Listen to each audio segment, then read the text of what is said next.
You know, uh, usually when we look at a political map of a country, there's this underlying expectation of permanence. Right, like it's just set in stone. Exactly. Yeah. We look at it almost like architecture. You see the solid, heavily inked lines of the national borders. Mm-hmm.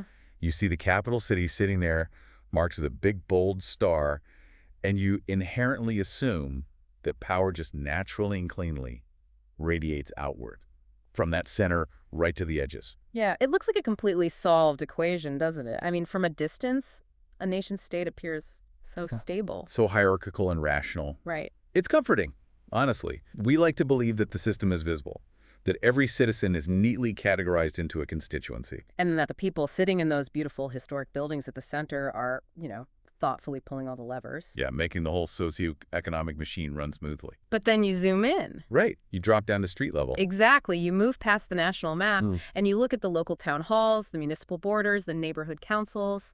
And suddenly, that beautiful, perfectly clear map is just completely scrambled. It really is. You realize you're looking at a political landscape that is actively fracturing. It's like tectonic instability. Yeah.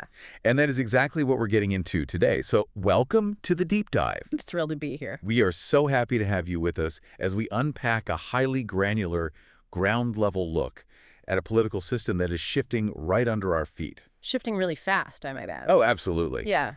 Today, we're analyzing a detailed, fascinating transcript from the Dutch political commentary show De Nieuwe Wereld. A really great source. It is. But just to be completely clear up front with you listening, we are looking at some heavily polarized, explosive political debates today. Yeah, we're covering a lot of ground. Right. This transcript covers everything from left-wing institutional strategies to right-wing populist movements. And it even wades into some incredibly sensitive commentary on Middle Eastern geopolitics. Exactly. So our goal here isn't to pick a side in this culture war or endorse any of these viewpoints. No, not at all. We're acting strictly as your tour guides through the chaos, impartially unpacking the arguments so you can understand the actual mechanics of what is happening. Yeah, we're basically dissecting the engine of the debate to see how the parts move. Right. And, the Dutch situation we're looking at is obviously geographically specific, but the undercurrents, they are entirely universal. They really are. And that is the mission for this deep dive. We're using this Dutch political microcosm to understand the massive structural shifts happening across nearly all Western democracies right now. So you can see exactly why voters are rebelling at the local level. Right, and how the very definition of national identity is literally being dragged into courtrooms. Oh, that part is wild. It is. And we'll also look at what actually happens to a local town hall when hyper-local frustrations collide with massive, volatile global economics. It's really about drawing a direct causal line from, the unpatched pothole on your street straight to the price of oil on the global market. Okay, let's unpack this. The material starts by painting a picture of the upcoming Dutch municipal elections. Right. And the data right out of the gate is just striking. When you look at the national right-wing parties in the Netherlands— The ones that dominate the headlines, right? Exactly, the radical populist right. Right. They are barely even participating at the local municipal level. Which is just a fascinating strategic anomaly. They're practically ghosting the local ballot. Yeah. I mean, you have these parties that can command massive attention on a national debate stage, right? But they completely lack the local organizational infrastructure. They don't have the volunteers, the local candidates, the neighborhood networks to actually run a town council. Yeah. And then there's another major right-wing player, a national conservative party, which is participating in about 100 municipalities. Okay, so a bit more presence. Right. That covers roughly 60% of the voting public. But the math here is brutal. Oh, it really is. Even if they're polling at, say, 10 or 12% nationally, they're projected to only capture maybe 4 to 5% of the local vote in the towns where they actually run. Wow. Yeah. Wait, if they have that national brand recognition, why on earth are they bleeding so much support the moment you zoom into a local zip code? Where's the disconnect? Well, the disconnect is the local insurgency. Okay. The electorate isn't abandoning right-wing or populist ideals, right? They're just abandoning the national brands in favor of strictly local independent parties. Ah, I see. Yeah, these are neighborhood coalitions, city-specific movements that don't even exist outside their own municipal borders. Right. And get this, they're projected to capture A massive 37 to 39% of the total vote. Wait, almost 40% of the entire country voting for a party that only exists in their specific town? Exactly. That is staggering. It's a massive structural realignment, and the data shows that these local independent parties are primarily cannibalizing the right-wing base. Right. Yeah. Nearly 80% of the voters flocking to these neighborhood groups are people who would typically vote right-wing in a national general election. So they're taking their votes hyper-local. Yep. But while the right is dissolving into these highly localized, bespoke neighborhood factions, the left is doing the exact opposite, right? Yes. What's fascinating here is the contrast in institutional strategy. Yeah. The traditional left-wing parties, the environmental Greens and the legacy Labor parties, they're actively consolidating their power. They're looking at this fragmentation and deciding to circle the wagons. Exactly. The text gives a brilliant mechanical example of how this works in the city of Utrecht. Okay, lay it out for us. So previously, you had the Green Party holding 8 seats on the city council and the Labor Party holding 4 seats. Right, separate entities competing for slightly different shades of the progressive vote. Right. But now they are merging their candidate lists. And we should probably explain why that matters mechanically in a proportional representation system. Yeah, that's crucial because when you merge those lists, you aren't just adding 8 and 4 to get 12. Oh. You are creating a singular dominant voting bloc. In a highly fragmented city council where everyone else might only have 2 or 3 seats, a unified bloc of 12 seats gives you absolute leverage. Right, you get to dictate the terms of the local coalition. Exactly. You get the most powerful alderman positions. You essentially control the city's executive branch. So they're building a fortress in the city center. They really are. And this consolidation is making them incredibly formidable in municipal governance, even as the more urban liberal establishment parties might be shrinking in overall influence. Because they just aren't fielding candidates in the rural provinces. Right. So you have the left building institutional fortresses and the right forming hyperlocal neighborhood watch groups. Yeah, it's a huge divide. But who is actually leading these local groups? Yeah. Because the material focuses heavily on one specific, highly controversial figure to illustrate this entire phenomenon. Oh, yes. Richard de Mos. He operates in The Hague, and he is arguably the archetype of this new, highly localized political era. And the terminology he uses to describe his own movement is just brilliant. He calls it ombudspolitics. Yes, ombudspolitics. Now, traditionally, an ombudsman is an independent official. Right. Someone appointed to investigate citizens' complaints against a government agency or a corporation. Exactly. So by explicitly calling himself an ombudspolitician, he's sending a very specific message. Oh, completely. He's essentially telling the voter, I am a politician whose entire ideology is protecting you from the rest of the politicians. It is a masterclass in political positioning. I mean, what's fascinating here is how he completely strips away the high-minded, abstract ideology. Yeah. If you go to a Richard de Mos rally, you are not going to hear grand, sweeping speeches about macroeconomic theory, European integration, or, historical dialectics. No, definitely not. His entire brand is physical proximity. It's about standing physically next to the citizen on their street corner and fighting the bureaucracy over hyper-local, deeply tangible issues. The examples of his platform are so granular, it almost feels like a parody of local government, but it's incredibly effective. It really is. He isn't debating the national income tax brackets. He's running on a platform to make sure the municipal garden waste facilities are actually open on the weekends when people are doing their yard work. Right, exactly. He's fighting to cap the number of beds at a specific local asylum center from 300 down to 200. Yeah, or he's demanding a new local highway to fix daily traffic congestion. And insisting that the construction crews aren't allowed to block the old road for more than 3 months. Exactly. And that granularity is the absolute secret to his appeal. Yeah. But to truly understand why this specific brand of ombudspolitics is surging like a tidal wave right now, we have to look at de Mos's personal political history. Because it perfectly encapsulates the deep distrust between the local voter and the institutional establishment. Perfectly. His history reads like a political thriller. So, a few years ago, de Mos runs this hyper-local playbook, and he wins massively in The Hague. Huge victory. He becomes an alderman, which is a highly powerful position on the municipal executive board. He's essentially running the city's infrastructure. Right. And right at the peak of his local power, he is abruptly arrested. Arrested on suspicion of bribery and corruption. It was a massive, highly publicized scandal. I can imagine. The police raided his offices, and as is standard practice when facing criminal charges, he immediately stepped down from his executive role. Right. The formal trial process began, and alongside it, a highly damaging trial by media. For years, his political career appeared to be completely over. But then the verdict comes down, and he is fully, entirely acquitted. Yeah. The court completely clears him of the charges. So Demos turns right back around, goes back to his voters, runs his campaign again, and wins big again.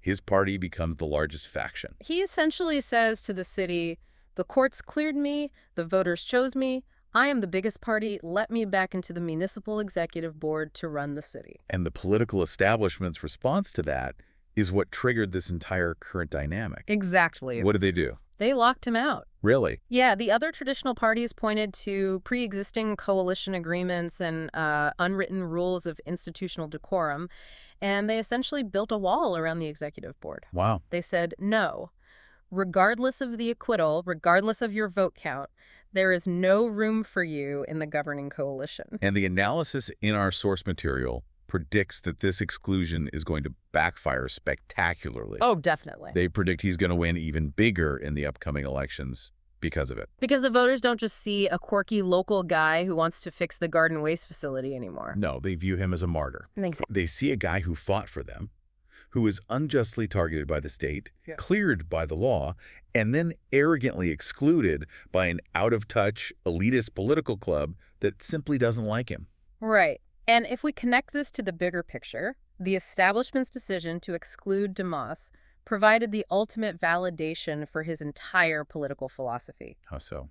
Well, it proved the core premise of ombudsman politics, that the central power structures do not respect the will of the local people, that the rules are rigged against the outsider, and that you need a local defender to fight the system. Okay, let's unpack this because I want to push back on this whole concept a bit. Sure. I hear ombudsman politics, and the analogy that immediately comes to mind is a political customer service desk. Okay, yeah. It's like calling up your internet provider to complain that your router is broken, and a nice representative resets it for you.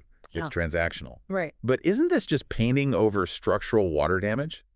I mean, can a local city alderman actually fix systemic national-level crises like a nationwide housing shortage or international migration floods or massive inflation just by being highly approachable and getting a local road paved faster? That's the big question. Right. Is ombudsman politics actually governing, or is it just selling frustrated voters the illusion of control? That is the exact tension the commentators in the transcript are debating. On a purely functional, mechanical level, you are entirely right. Yeah. An ombudsman politician in a local town hall cannot rewrite national immigration law. They cannot print currency to stop inflation. Obviously not. But the deeper argument here is that ombudsman politics isn't really about the functional mechanics of passing complex legislation. It is a profound shift in political psychology. Okay, walk me through the psychology of a voter choosing this over a traditional party. We have to look at the baseline of how a normal citizen interacts with their local government today. The transcript describes these incredibly sterile, bureaucratic information evenings. Oh, I know the type. Right. Imagine a municipality has spent 2 years behind closed doors working with urban planners and technocrats to develop a massive master plan for a new residential high-rise or a new transit hub in your neighborhood. Okay. They finally invite the citizens to a meeting in a local school gymnasium, but they aren't inviting you to ask for your opinion on whether the high-rise should be built. No. They are inviting you to present a PowerPoint presentation explaining how the high-rise will be built. Right. It's not a consultation. It's a localized press release. You are just being talked at. Exactly. The decisions have already been codified by spreadsheets and administrative frameworks long before you ever walked into that gymnasium. Yeah. And citizens are deeply, fundamentally exhausted by this dynamic. They feel entirely alienated from the physical space they live in. So when a Richard Demos, or any local independent candidate, walks up and says, I am not going to lecture you with a PowerPoint about our 20-year urban density master plan. I am going to ask you why the streetlight on your corner has been broken for 6 months, and I'm going to go scream at the municipal bureaucracy until it is fixed. It feels revolutionary. It's a demand for genuine two-way dialogue. Exactly. Even if the ombudsman politician can't fix the massive, terrifying national issues, The voter just wants to hire someone who actually looks them in the eye and acknowledges their specific reality. Yeah. They just want to be seen. It is a reclamation of local sovereignty, even if it's mostly symbolic. And that desperate demand for a highly responsive customer service style of local politics didn't form in a vacuum. No, definitely not. It's the direct symptom of a massive widening chasm between the everyday citizen and the political class. And that brings us to a fascinating piece of data in the transcript regarding what they call the Grand Canyon divide. Yes, the spatial and cultural geography of this political alienation. It is not just about class. It is deeply tied to geography. The source unpacks a recent poll that perfectly illustrates this divide between rural, provincial areas and the urban establishment. This poll is wild. It is. The pollsters asked the Dutch public to simply agree or disagree with this statement. The Hague, which is the seat of the national government, takes little account of small towns and rural areas. It is a question explicitly designed to measure the temperature of structural resentment. And the temperature is boiling. Across the general population, a massive 73% of the public agreed with that statement. Almost three-quarters of the country. Right. Almost three-quarters of the country fundamentally believes the national center ignores the periphery. But the real aha moment happens when you break that 73% down by who they vote for. Because that reveals where the blind spots are. Exactly. When they looked at the polling for voters of the progressive, urban, liberal establishment parties, the people who largely run the institutions, over 50% of them, actually disagreed with the statement. Wow. They look at the system and say, what are you talking about? The Hague represents everyone perfectly fine. Right. But when you poll the voters for the populist right, or the massive farmer-citizen movements that have surged recently, they agree with the statement almost unanimously. Yeah. The commentators in the source literally describe this gap not as a mere political disagreement, but as a Grand Canyon. What's fascinating here is the cognitive dissonance. The urban establishment voters, the people who hold the administrative power, who live in the economic centers, who design the national policies, genuinely do not perceive the alienation that the rural and provincial voters are experiencing. They just don't see it. They are operating in completely different informational, cultural, and emotional realities. To the urban policymaker, a new environmental regulation is a necessary step forward. Sure. To the rural farmer, it is an existential threat handed down by someone who has never set foot on a farm. The transcript illustrates the depth of this emotional reality by describing a recent massive protest in a town called Barneveld. Right, that was a huge event. It was organized by a union representing rural citizens, and it featured prominent commentators who speak to that demographic. There were roughly 5,000 people packed into this event. Yeah. But what I found so compelling was how the transcript described the atmosphere in that room. You hear the word protest, and you assume it was 5,000 people screaming in anger. But it wasn't an atmosphere of rage. No. The overwhelming sentiment, according to the commentators who were there, was a profound, almost overwhelming sense of relief. Relief? Yeah. These people were just so deeply relieved to be standing in a room with thousands of other human beings who felt the exact same way they did. Right. They felt like they were finally taking a breath after suffocating in the isolation of their daily lives. Because, as the source points out, if you are a conservative or rural-minded voter working in an urban corporate environment or surrounded by progressive establishment colleagues, you feel completely alienated. Oh, entirely. You sit in meetings or at dinner parties and listen to everyone agree on policies that you think are destroying your way of life, and you feel like you are the crazy one. That intense feeling of relief is a crucial metric. When people find more community and understanding at a political protest than they do in their own civic institutions, it tells you that the formal structures of society have entirely failed them. Absolutely. And the source doesn't just treat this alienation as a vague cultural vibe. They go into deep mechanical detail to explain the actual structural and architectural policies that caused it. This was the part that fundamentally shifted how I understand local politics. The transcript points out that a few decades ago, the Netherlands had roughly 1,000 distinct municipalities. Right. Each little town and village largely had its own council, its own mayor, its own local authority. But over the years, the national government initiated an aggressive campaign to shrink that number. Today, those 1,000 municipalities have been forcibly consolidated down to just 340. It was a massive, decades-long project of administrative consolidation. And the craziest part is that this happened while the national population was actively growing by a third. Yeah. So you have millions of more people being governed by drastically fewer local bodies. Yeah. The source ran the numbers. There are roughly 2,400 distinct towns, villages, and distinct population centers in the country, Okay. which means the average, mathematically typical municipality today contains about 8 different towns, all glued together under one administrative roof. Which completely severs the human scale of governance. It really does. If your town hall is suddenly responsible for governing your town, plus 7 other distinct villages with different histories and needs, and the mayor is sitting in an office 3 towns over the local connection is broken, You're just a number. you are no longer a citizen of your distinct community with a direct line to your representative. You have become a data point in a regional administrative block. And here is the ultimate, incredibly frustrating paradox that the transcript unpacks. The national government didn't just merge all these towns together.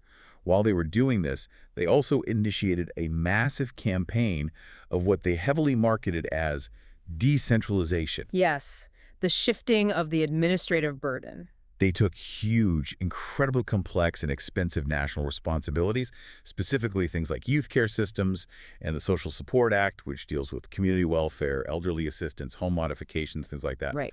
And the national government shifted all of these massive mandates down to these newly bloated, merged municipalities. The official high-minded justification for this is a political concept known as subsidiarity. Okay, what is that? It's a very common European administrative principle which argues that social and political issues ought to be handled by the smallest, lowest, or least centralized competent authority. Sounds good in theory. Right. The government essentially told the public, we are taking power out of the hands of the national bureaucrats in The Hague and giving it back to your local town hall.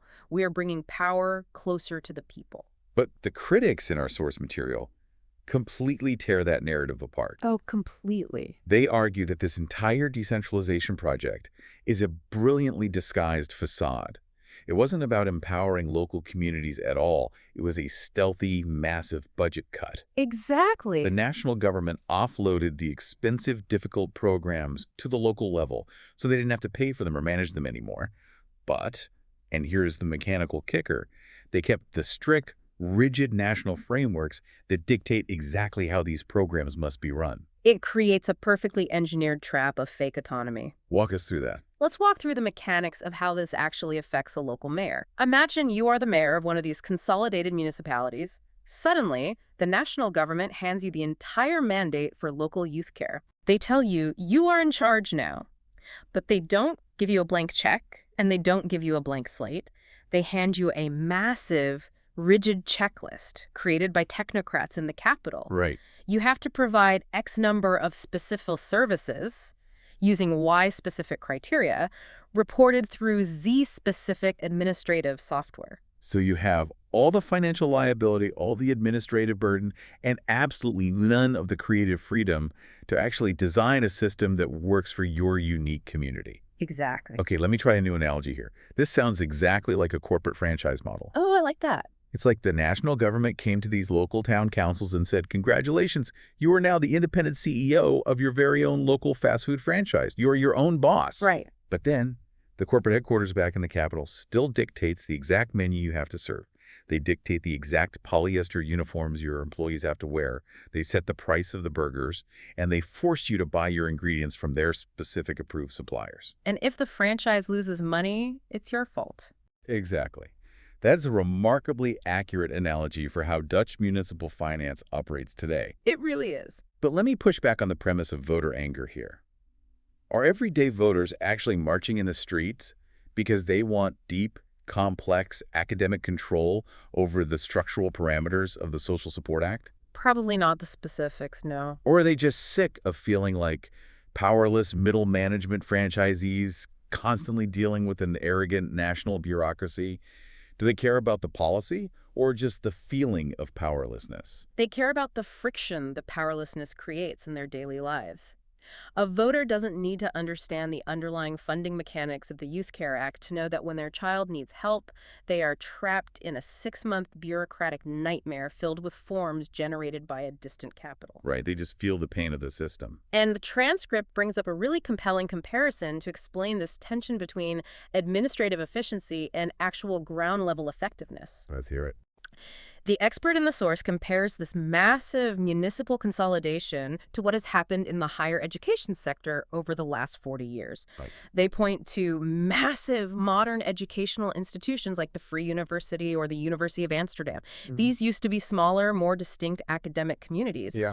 but they have morphed into gigantic, hyper-consolidated conglomerates.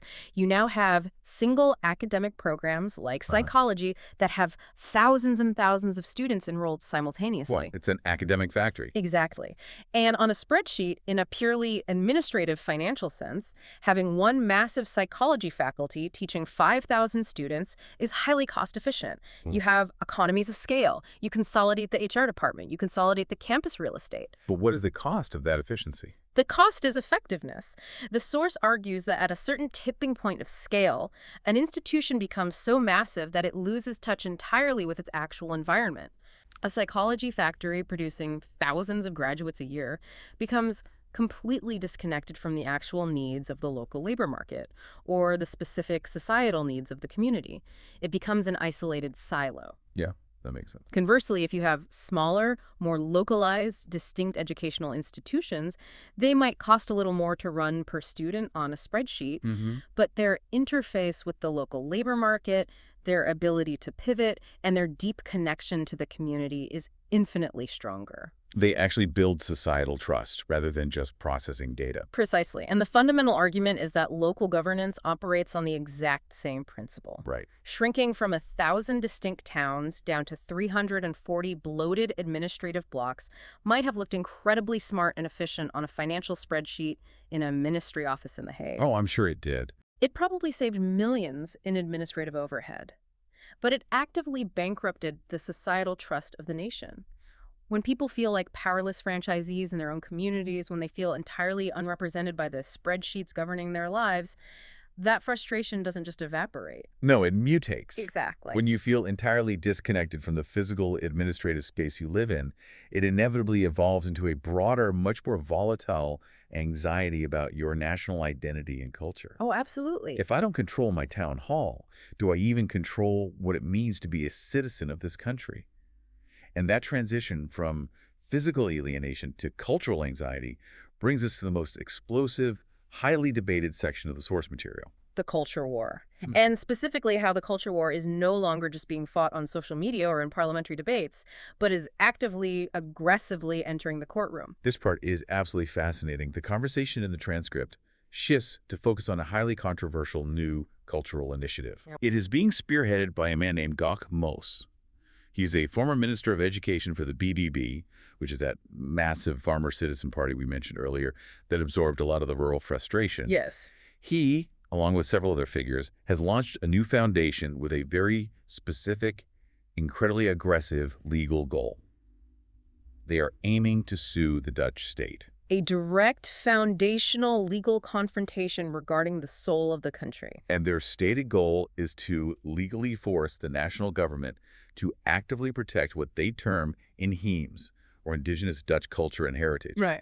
They argue that this culture is facing an existential threat from the overwhelming impacts of mass migration and decades of loose asylum policies. Yeah. And they are not hiding their strategic playbook at all. No, not one bit. They are explicitly modeling this new cultural lawsuit on the famous Urgenda climate lawsuits. If we connect this to the bigger picture, we really need to stop and explain the Urgenda case because it was a massive, seismic turning point in European legal history. Walk us through how that actually worked. How do you sue a country over the climate? So, years ago, an environmental activist foundation called Urgenda sued the Dutch state.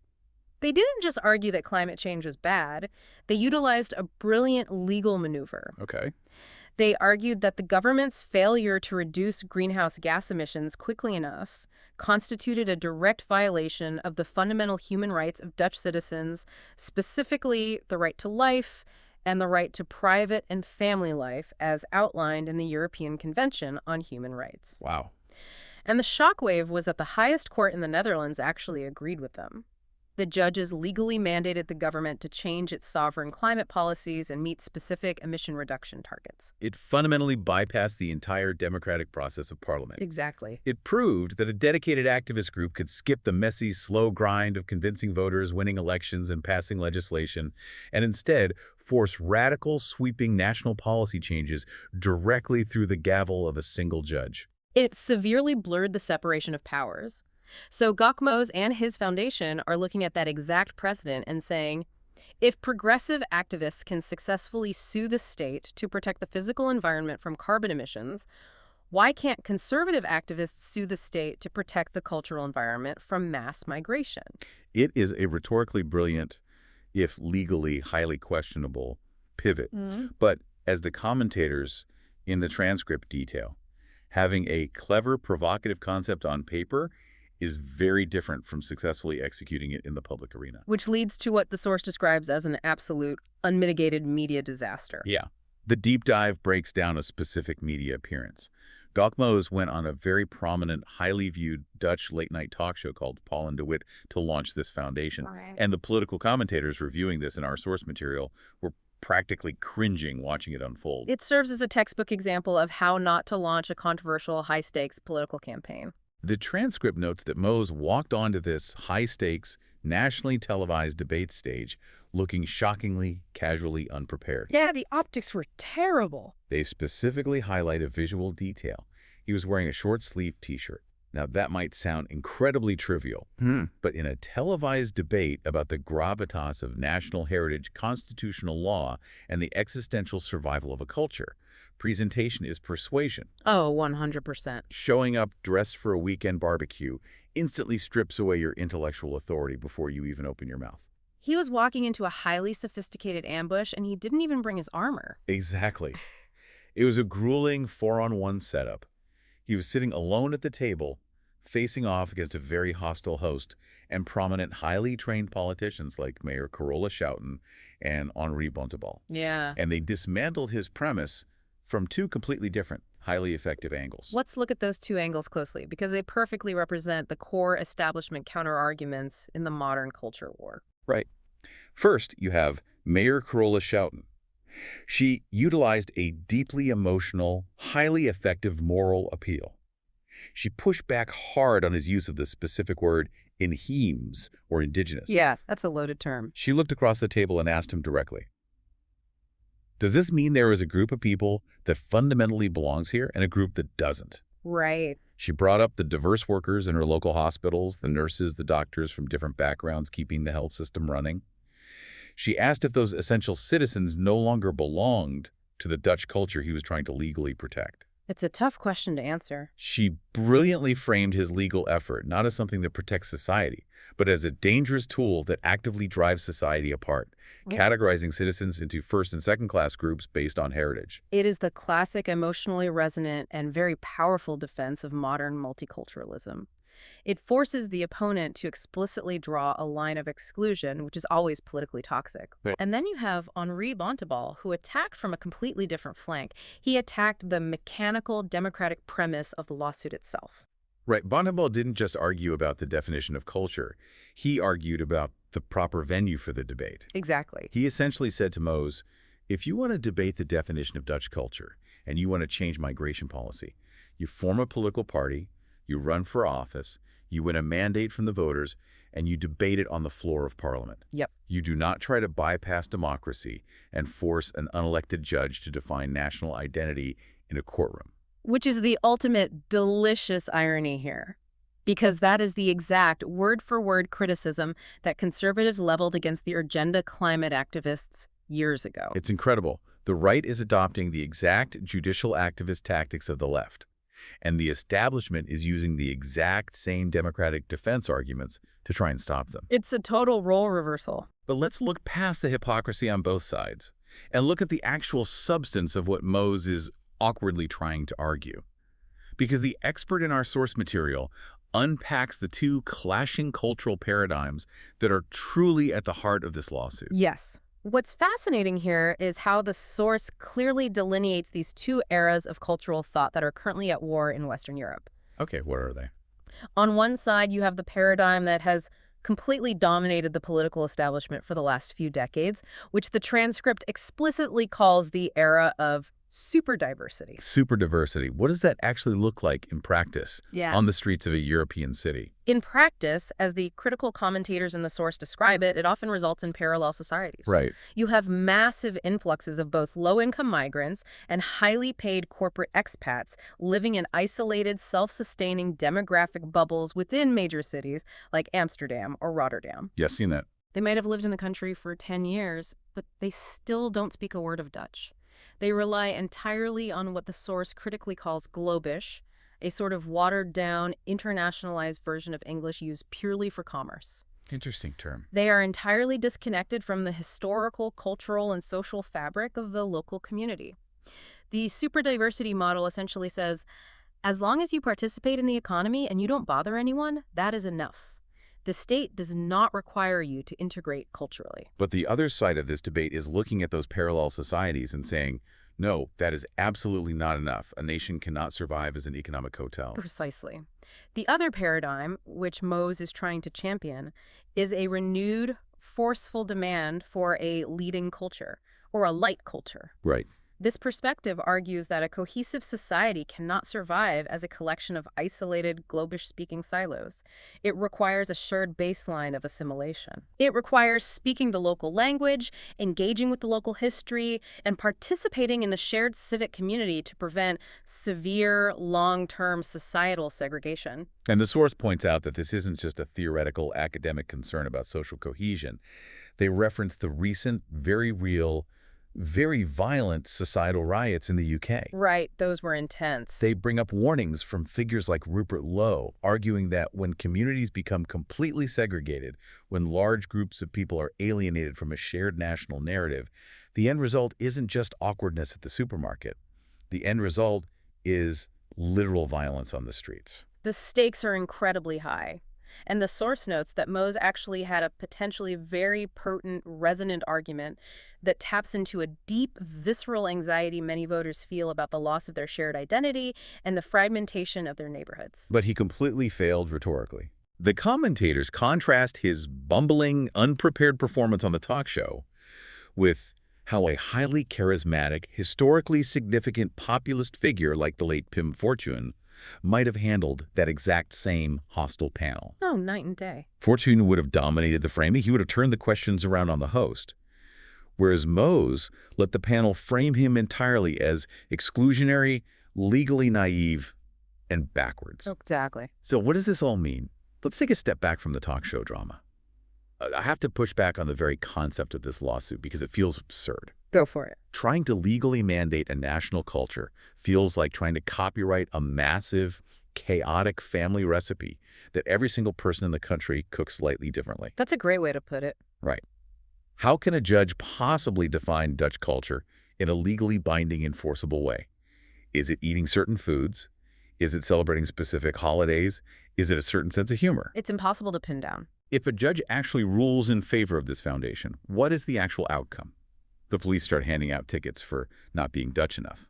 Doesn't this just prove Bontebal's point? Isn't this just a highly theatrical PR stunt meant to provoke outrage, go viral on talk shows, and drive foundation donations, rather than a viable, serious legal strategy to actually govern a complex, modern country? Your skepticism is entirely justified, and the commentators in the transcript largely agree with you that the lawsuit itself is likely legally doomed. Yeah. You cannot easily codify the chaotic nuances of human culture into hard, actionable civil law. However, they argue that as a rhetorical flair, as a deeply provocative move to force the establishment to acknowledge that the era of unquestioned superdiversity is ending, it is highly effective. Ah, I see. It forces a public conversation that the mainstream political parties have desperately tried to avoid for decades. It's a flare sent up in the night sky to show the frustrated local voters that someone, somewhere, is finally trying to fight the culture war on their behalf, even if the legal weapon they are using is a bit absurd and destined to misfire. Exactly. The absurdity of the lawsuit is a symptom of a political system that lacks a proper, functioning democratic outlet for these deep cultural anxieties. And here is the brutal, hard reality check that the transcript pivots to next. While these politicians and activists are busy sitting in television studios arguing about the legal definition of indigenous culture and debating what language expats are ordering their coffee in Prague, The real world is falling apart. the actual physical economic reality of running the nation-state is falling apart. Yeah. We are talking about real-world, highly volatile, global geopolitical shockwaves that are threatening to literally bankrupt the very local municipalities they are arguing over. Yes. The conversation zooms rapidly out from the hyperlocal ombuds politics, past the national culture wars, all the way up to the macro level, the massive global economic forces that ultimately dictate everything out. Because while you might care deeply about your local garden waste facility, if the national treasury is empty, none of it matters. None of it. The transcript details how the escalating, incredibly tense geopolitical conflict in the Middle East, specifically referencing the volatile dynamics involving Donald Trump, Benjamin Netanyahu, and the regional tensions with Iran, is not just a distant foreign policy issue for European diplomats to debate. No, it's hitting home. It is a direct, immediate, and terrifying threat to the domestic Dutch economy. The transmission mechanism from Middle Eastern geopolitics to Dutch municipal budgets is, of course, energy. Energy and oil. The global uncertainty and the threat of escalating regional war is causing global oil and energy prices to surge dramatically. Right. And in response to this sudden price shock, the Dutch government is pulling a massive, deeply desperate economic lever. The source reveals that the Netherlands is currently in the process of selling off massive amounts of its strategic national oil reserves. We need to explain exactly what these reserves are, because they are not meant to be a piggy bank. No, not at all. These are massive physical stockpiles of crude oil and refined products that the country has meticulously built up since the devastating global oil crises of the 1970s. Yeah.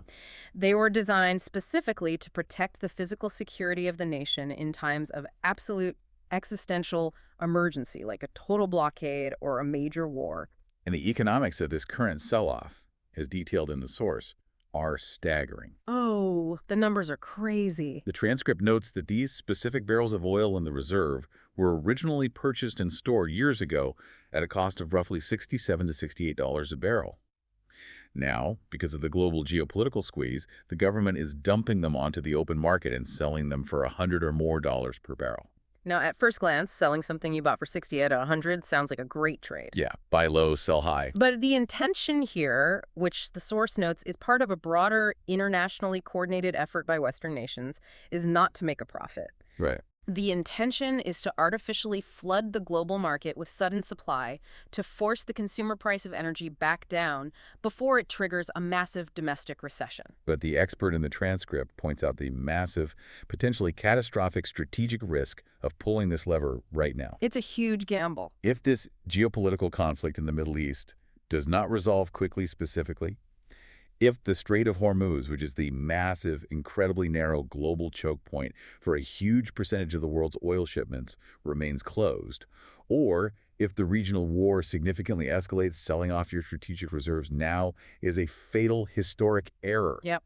You're emptying your emergency survival tanks just as the real crisis is beginning. It is a profound, terrifying gamble. If the global prices stay high or climb even higher due to a blockade, the Dutch government will eventually have to physically replenish those strategic reserves at the newly inflated prices, Which means losing billions of euros. effectively losing billions of euros in the process and leaving themselves completely exposed in the meantime.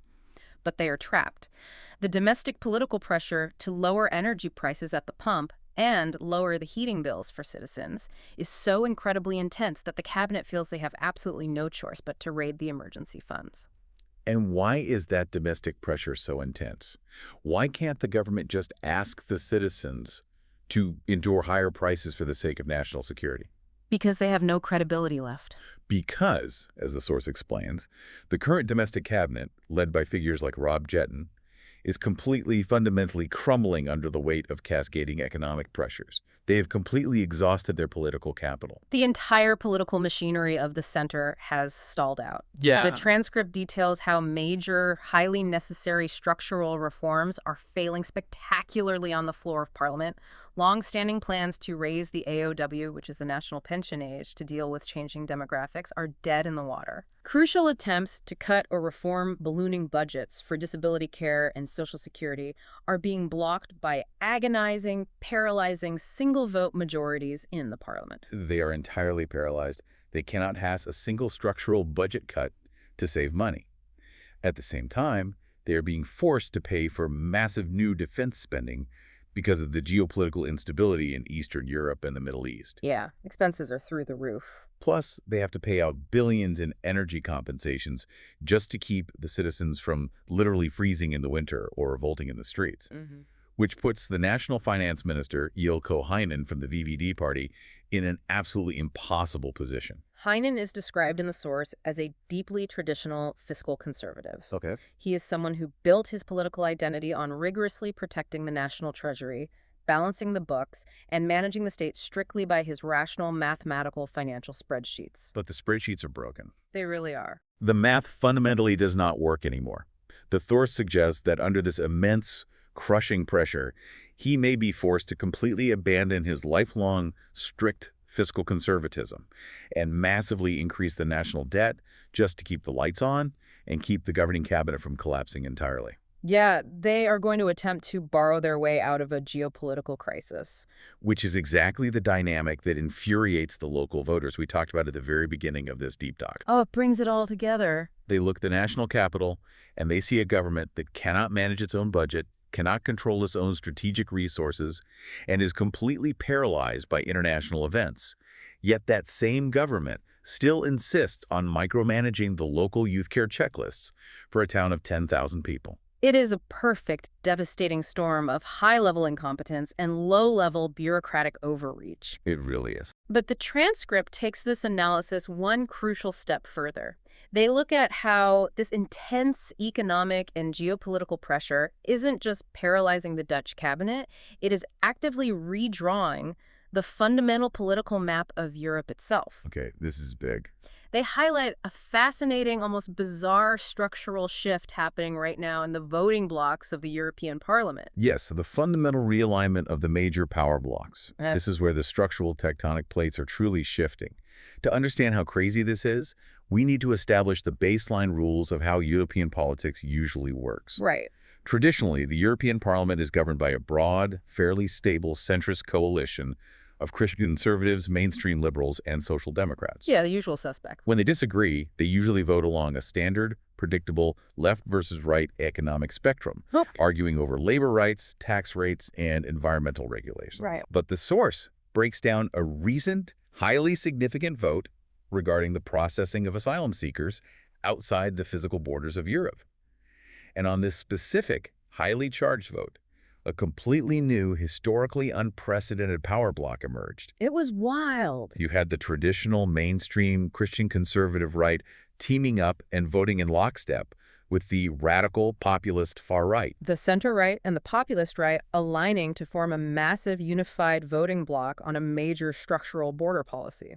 But here's the part that breaks the map. Yeah. The VVD, which is traditionally the mainstream right-wing liberal party in the Netherlands, the party of the finance minister we just talked about, the party that usually anchors the right-wing economic consensus, they voted against the measure. Yes, they did. They completely abandoned the right-wing bloc on this issue and aligned their votes instead with the progressive liberal Greens and the traditional left-wing Labour parties. Here's where it gets really interesting. Oh, I'm ready. Let's fully unpack the implications of this. This specific, highly unusual vote in the European Parliament is the clearest evidence yet that the traditional horizontal political spectrum, that neat, comforting line we draw from left to right, based mostly on taxation and labor economics, is fundamentally, permanently breaking down. Wow.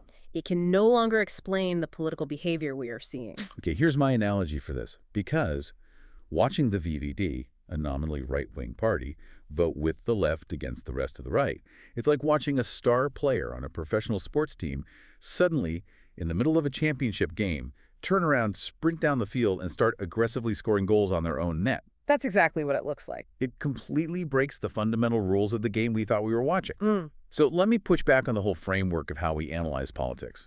Are we actually witnessing the definitive death of the traditional left versus right political spectrum? It seems like it.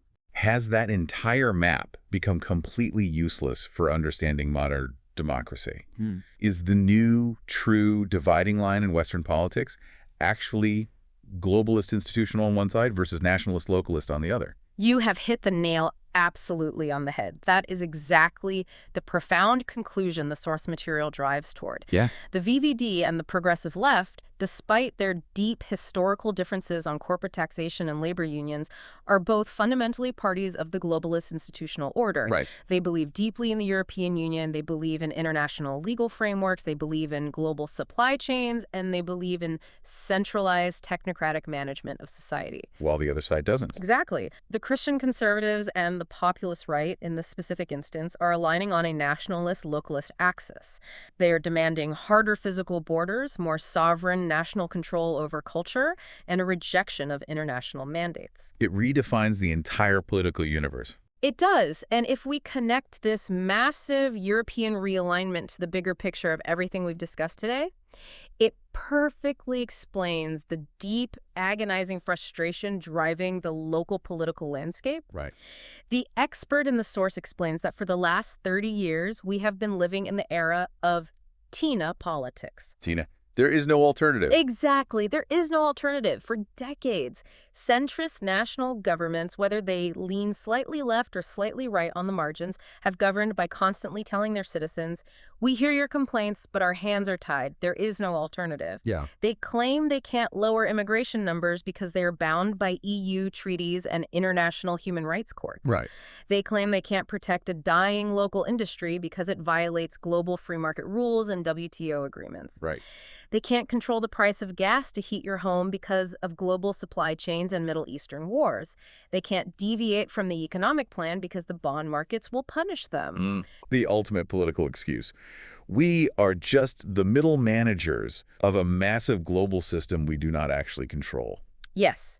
And if a national government consistently, repeatedly tells its own citizens that it has no real sovereign power to change the macro environment, that it cannot legally control its own borders, that it cannot protect its cultural trajectory or guarantee basic economic security from global shocks, then the voters, acting completely rationally, will abandon that national government. And they will go looking for Richard DeMose. Exactly. This is the massive realization. If the prime minister of my country looks me in the eye and tells me he can't stop the global inflation crisis, and he can't decouple our economy from geopolitical wars in the Middle East, and he can't even legally define my national culture in a courtroom, then why should I care about the prime minister anymore? You shouldn't. I am going to take my vote, abandon the national party, and vote for the hyper-local ombuds politician in my specific neighborhood who promises that he can, at the very absolute least, make sure that garbage is collected on Tuesday, the local garden waste facility stays open,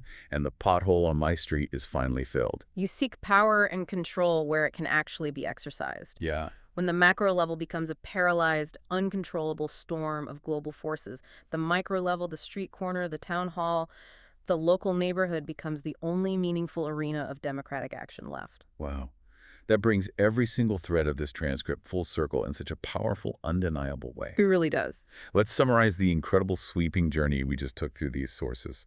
We started on the hyperlocal streets of The Hague, looking at the surprisingly crucial politics of garbage collection, the dramatic rise and fall and rise of Richard DeMose, and the massive surge of a customer service-style ombuds politics. We then scaled up to examine the structural architectural causes of that local frustration, the Grand Canyon divide between rural voters and the urban establishment, and the deceptive illusion of decentralization, where historic towns were forcibly emerged and real power was kept centralized through rigid national mandates. We watched that deep physical alienation mutate into a volatile cultural battlefront, navigating the disastrous theatrical courtroom attempts to legally copyright and protect an indigenous national culture against the rising tide of superdiversity and isolated expat bubbles. And finally, we zoomed all the way out to the macroeconomic reality to see how global geopolitical wars and volatile oil markets are crushing the traditional national cabinets, forcing a total historic realignment of the European political spectrum from left-right to globalist-localist. It is a breathtaking scope of analysis. And why does this matter to you listening to this deep dive right now? Why should you care about the municipal borders of a Dutch town? Because it's happening everywhere. Exactly. Yeah. Because this is absolutely not just a story about the Netherlands. Whether you live in a sprawling suburb in North America, a provincial post-industrial town in the UK, or a major metropolitan city anywhere else in Europe, this exact same structural friction is happening all around you. Right. The violent collision between massive, paralyzing global institutional crises and the desperate rising demand for highly localized, hyper-responsive ombudspolitics is on the ballot in your hometown, too. The Dutch aren't an outlier. They're just experiencing the tectonic shifts a little earlier and a little more intensely. They are the canary in the coal mine for the future of Western democracy. They really are. And as we wrap up this journey, I want to leave you with a final, lingering, somewhat provocative question to ponder as you look at the news in your own country. Okay, let's hear it. We've seen today how citizens are rationally abandoning the national middle in favor of the hyperlocal, while the overarching economy is dictated entirely by the hyperglobal. So as these global crises, from climate to geopolitics to supply chains, become infinitely more complex and local voters become infinitely more demanding of immediate, localized results, will the traditional nation-state, as we've known it for centuries, eventually become completely obsolete? This raises a fundamental question about the future utility of national borders entirely. Right. Are we slowly, inevitably, heading toward a future where we are governed strictly by hyperlocal, highly responsive city-states and neighborhood councils on one end, and massive, distant transnational economic unions on the other, It's a real possibility. leaving our traditional national governments as nothing more than powerless, ignored middle managers stuck holding a beautiful, solidly lined map that no longer reflects the reality of how the world actually works? Think about that the next time you look at a globe. Yeah, that's a lot to think about. Thank you so much for joining us on this deep dive. Keep questioning the narratives around you, keep looking closely at the dynamics in your own local town halls, and we will see you next time.